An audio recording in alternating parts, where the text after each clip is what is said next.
Now, tomorrow is either the 20th or the 21st, I've lost count actually, of the great anti-war marches called by the Stop the War Coalition, of which I have the honour to be the Vice President. And, of course, the events which led us here are the events that rolled out that unforgettable day on 9/11 when thousands of innocent people were cruelly massacred by the flying of aeroplanes into two of the world's tallest buildings, which then fell down and thousands were lost. Many, many more thousands had their lives destroyed forever with the mental and physical scars. Now, it's said that not everything is as it seemed on 9/11. It's said that there are unanswered questions and that the inquiry, the 9/11 Commission, which investigated this, didn't do really a very good job. And indeed, much of the evidence that they had before them, we have not, as the public, seen. One man who's campaigning on this is Ian Henschel. He represents a group called Reinvestigate 9/11, and he's on the line now. Ian, thanks very much for joining us. Hello, George. It's kind of you to have me on. Who are you, and what's your campaign? Well, I'm, a sort of campaigning sort of guy. I've been an activist, I've published alternative press. I've got a coffee business I make my money off. The campaign is basically an umbrella campaign for everybody, from the most radical people out there who thinks the CIA planned the whole of 9/11, right through to people like you and me who think that, you can't believe a word the government says, but let's judge things on their merits. And then over to people who think, well, we should make more of this. It's all true. Why don't we publish it? Why don't we put out the details? Why does the government keep so many secrets about 9/11? Let's just put it all out. So those are all the range of people we're appealing to with Reinvestigate 9/11. We're not prejudging. What are your major questions, Ian? If I could ask some questions of people who I could get answers from, I've got 5. Would you like to hear all of them very quickly? Yes. What is the explanation for the collapse of the 3 towers of the World Trade Center, and what is the explanation for the 2 that were struck and the one behind? That rather even more inexplicably, or even harder to explain, collapsed. Yeah, and what could the origins be of what appears to be thermite in the dust, which, people say, well, if there was a controlled demolition... I'm rambling a bit here. Let me just go through the other points. I don't want to get, too enmeshed in that one, if you don't mind, George. A lot of people talk about that all the time. Yeah. Here's another one. Pentagon running anti-hijack exercise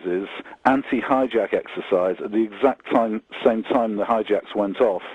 I think that's an odd coincidence, which needs more... It's an extraordinary coincidence. Do we know for a fact that that's true? Oh, yeah, I've established it all. I've written books on this, George. They just don't get much attention in the media because the media don't want to be told that they're wrong about something, basically. Now, I'm not saying, I know what happened. All I can do is to point to questions and gaps in the evidence, and, it's up to other people to... If I was being sceptical, I'd say it would be a pretty strange conspiracy if the CIA and other American organizations actually organized an anti-hijack exercise on the day that they were going to hijack the planes. That would be just asking for trouble, wouldn't it? No,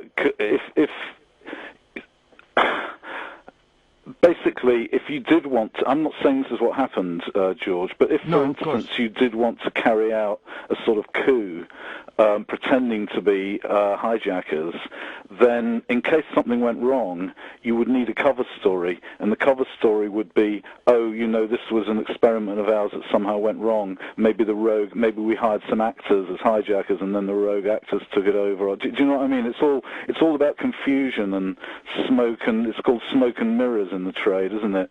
So I think most people would agree who've looked at it that is a slightly suspicious issue. This hijack certainly an extraordinary coincidence, no doubt about that. Okay, number 3. And also, of course, the way the Pentagon destroyed evidence to cover it up, which led to the 9/11 Commission deciding that there had been criminal acts committed, in covering things up, but they wouldn't bother to prosecute What sort of things did they cover up?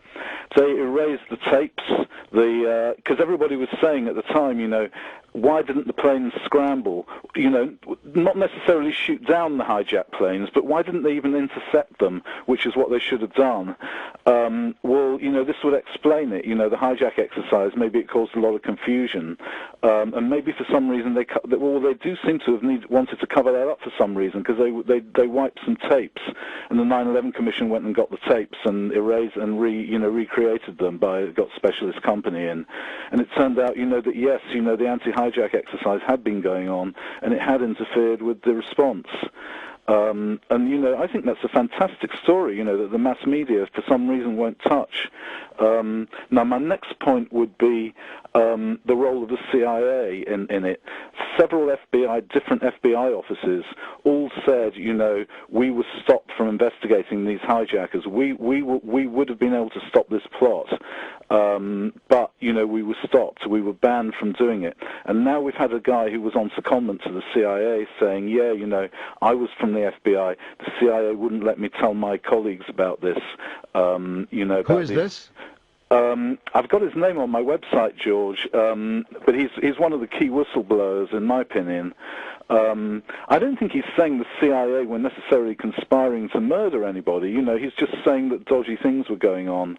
And you mentioned earlier, conspiracy by the CIA. I don't think anybody sensible is suggesting, the whole of the CIA got together, or there was any sort of necessarily any orders. But the possibility that people are wondering is, could some sort of rogue elements in the CIA have somehow hijacked, if you'll excuse the phrase, some sort of existing plans to and change direction. Do you see what I mean?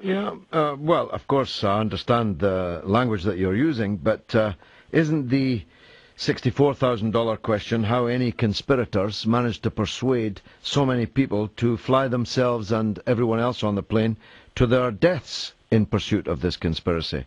You wouldn't get an officer of the CIA, rogue or not, being prepared to do that. Oh, no, you certainly wouldn't. But the point I'm making is that the official story might be 100% true as concerns al-Qaeda hijackers, as concerns the collapse of the towers. I'm not saying it is true, but even if you concede that that is all true, the next question is, could the CIA have stopped these hijackers? Yes, they could. No doubt about that. We now know.